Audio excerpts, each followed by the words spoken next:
रामायण, ये नाम सुनते ही हमारे जहन में क्या आता है? राम का वनवास, सीता जी का अपहरण और बुराई पर अच्छाई की जीत। बिल्कुल सीधी सादी कहानी लगती है ना? लेकिन क्या कहानी बस इतनी ही है? आजकल एक अजीब सा बदलाव देखने को मिल रहा है, जहां कहानी के विलेन को हीरो की तरह पेश किया जा रहा है। तो चलिए आज इस कहानी की परतों को थोड़ा कुरेदते हैं और देखते हैं कि कौन से सच छिपे हुए हैं। ये लाइनें आजकल सोशल मीडिया पर खूब वायरल हो रही हैं। मतलब रावण को एक हीरो की तरह दिखाया जा रहा है। ऐसी कविताएं, ऐसे पोस्ट, सब में उसे एक मिसअंडरस्टूड हीरो की तरह पेश किया जाता है। ऐसा लगता है मानो वो विलेन नहीं बल्कि कोई ऐसा इंसान था जिससे दुनिया समझ ही नहीं पाई, और शायद वो हमारी सहानुभूति का हकदार है। और पता है, ये बात सिर्फ सोशल मीडिया तक ही नहीं है। ये सुनकर थोड़ी हैरानी हो सकती है, लेकिन भारत में कई मंदिर हैं जहां बाकायदा रावण की पूजा होती है। जी हां, मध्य प्रदेश के रावण गांव से लेकर यूपी के कानपुर तक और राजस्थान से आंध्र प्रदेश तक कई जगहों पर आपको जय लंकेश के नारे भी सुनाई दे जाएंगे। तो यहां से कुछ बहुत जरूरी सवाल खड़े होते हैं। क्या रावण को लेकर सच में सहानुभूति रखनी चाहिए? और क्या उसके भाई विभीषण, जिन्हें हमेशा घर का भेदी कहा गया, क्या वो सच में उस नफरत के लायक हैं जो उन्हें मिलती है? आइए इन्हीं सवालों के जवाब ढूंढने की एक कोशिश करते हैं। तो सबसे पहले उन दलीलों पर एक नजर डालते हैं जो रावण के पक्ष में दी जाती हैं। वो क्या बातें हैं जो उसे महान बताती हैं? रावण के सपोर्ट में जो पहली और सबसे कॉमन दलील है, वो है उसकी काबिलियत को लेकर। कहते हैं कि वो बहुत बड़ा ज्ञानी था, वेदों का ज्ञाता था, वीणा बजाने में माहिर था और भगवान शिव का तो परम भक्त था। मतलब टैलेंट की कोई कमी नहीं थी। इसको समझने के लिए दो लोगों का उदाहरण लेते हैं। सोचिए, एक बहुत ही कुशल पेंटर है जो कमाल की पेंटिंग्स बनाता है, और दूसरा एक शानदार एकेडमिक, चेस चैंपियन, 5 भाषाएं जानता है।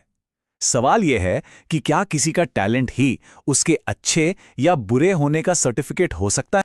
अब देखिए असलियत क्या है। वो कमाल का पेंटर, वो था एडोल्फ हिटलर, और वो शानदार अकादमिक, वो था आतंकवादी अहमद उमर सईद शेख। ये सुनकर झटका लगता है ना? पर बात बिल्कुल साफ है। किसी का टैलेंट या उसका ज्ञान उसके किए गए गुनाहों पर पर्दा नहीं डाल सकता, बिल्कुल नहीं। चलिए अब दूसरी दलील पर आते हैं। कई लोग ये भी मानते हैं कि रावण एक बहुत अच्छा राजा था, एक बेहतरीन एडमिनिस्ट्रेटर, जिसने अपनी सोने की लंका पर बहुत अच्छे से राज किया। लेकिन वाल्मीकि रामायण का अरण्यकांड यानी जंगल वाला चैप्टर इस बात को पूरी तरह से नकारता है, और ये बात कोई और नहीं बल्कि खुद रावण की अपनी बहन शूर्पणखा कहती है। उसने अपने भाई को अश्लील सुखों का आदी, लालची, घमंडी और एक ऐसा मूर्ख राजा बताया जो बेवकूफ मंत्रियों से घिरा रहता था। तीसरी दलील जो बहुत ज्यादा सुनने को मिलती है वो ये है कि रावण ने जो भी किया वो अपनी बहन की बेइज्जती का बदला लेने के लिए किया। मतलब सीता के अपहरण को एक भाई का फर्ज बताया जाता है जो अपनी बहन के लिए न्याय चाहता था। लेकिन वाल्मीकि रामायण के हिसाब से देखें तो असल में कहानी कुछ और थी। शूर्पणखा ही हमलावर थी। उसने पहले सीता जी की बेइज्जती की, उन्हें खाने की धमकी दी और फिर उन पर जानलेवा हमला कर दिया। लक्ष्मण ने जो भी किया वो सीता जी को बचाने के लिए किया था। वो कोई बिना वजह की गई कार्रवाई नहीं थी। और अब आते हैं उस सबसे कॉमन दलील पर कि रावण ने सीता जी का अपहरण तो किया लेकिन उन्हें कभी छुआ नहीं, उनके साथ सम्मान से पेश आया। ये बात तो लगभग हर कोई कहता है, पर यह धारणा भी पूरी तरह से गलत है। वाल्मीकि रामायण के सुंदरकांड में रावण साफ साफ सीता जी को धमकी देता है।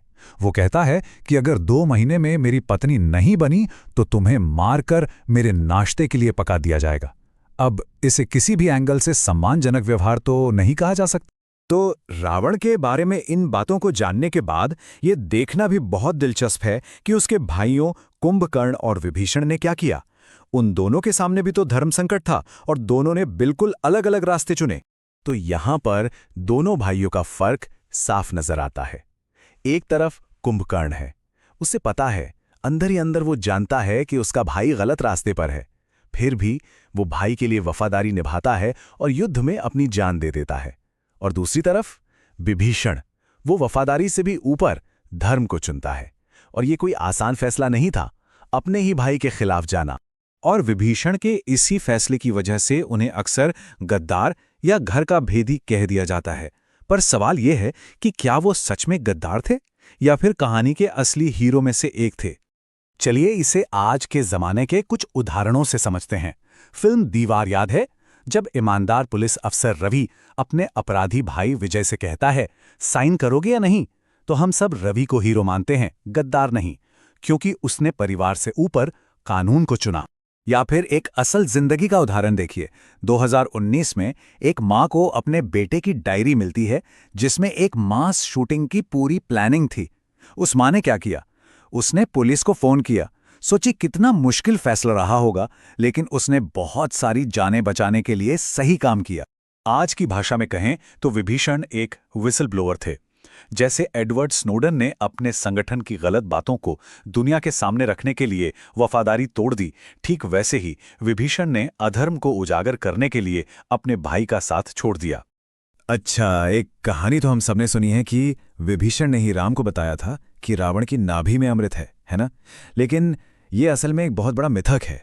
अगर हम असली वाल्मीकि रामायण को देखें तो उसमें ऐसे किसी अमृत कलश का जिक्र ही नहीं मिलता। सच तो यह है कि रावण की मौत दिल में खास बाण लगने से हुई थी। तो इन सारी दलीलों, तथ्यों और मिथकों को समझने के बाद हम आखिर किस नतीजे पर पहुंचते हैं? रामायण की असली सीख है क्या? तो रामायण की सीख आंख बंद करके परिवार से वफादारी निभाने की नहीं है। इसका असली संदेश तो विभीषण के साहस में छिपा है। ये साहस है धर्म के लिए खड़े होने का, सच के लिए खड़े होने का, भले ही इसके लिए अकेले क्यों ना खड़ा होना पड़े या अपनों के ही खिलाफ क्यों ना जाना पड़े। और यहीं पर यह कहानी हमें एक बहुत बड़े सवाल के साथ छोड़ जाती है कि जब वफादारी और सच्चाई के बीच टकराव हो तो एक इंसान को क्या चुनना चाहिए? ये एक ऐसा सवाल है जिसका जवाब शायद हम सबको अपनी अपनी जिंदगी में कभी न कभी ढूंढना पड़ता है। ऐसे ही नवीनतम वीडियो के लिए चैनल को लाइक, शेयर और सब्सक्राइब करें। धन्यवाद।